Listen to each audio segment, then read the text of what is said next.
M-am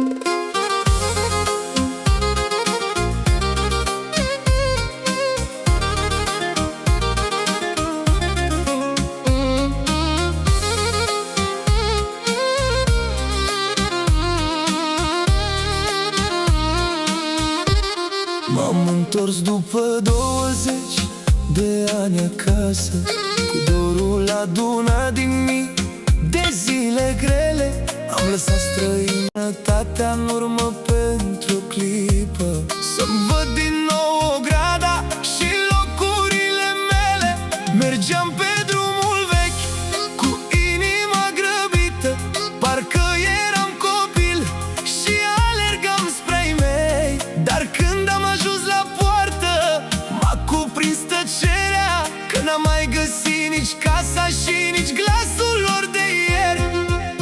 N-a mai rămas nimic din casa părintească, doar vântul care trece peste locul ei.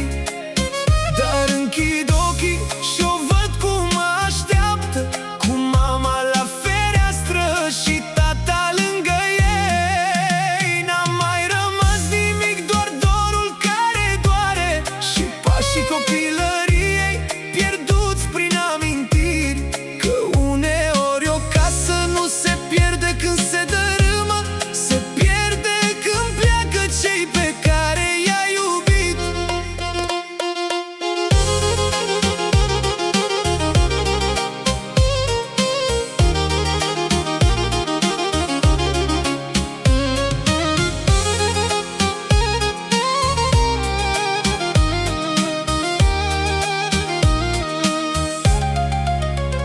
Aici era cândva o curte plină de viață, un nuc bătrân și umbra lui în serile de vară. Aici râdeam cu toții fără griji și fără teamă, crezând că timpul stă pe loc și n-o să ne despartă. Am vrut să fac un ban departe printre străini, și ani după ani s-au dus fără să-i simt.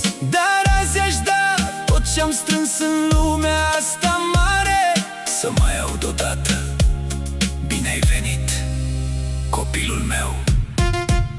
N-a mai rămas nimic din casa părintească, doar cerul care știe câte lacrimi am ascuns. Dar cât voi fi în viață, o voi purta în suflet, acolo unde timpul n-a ajuns.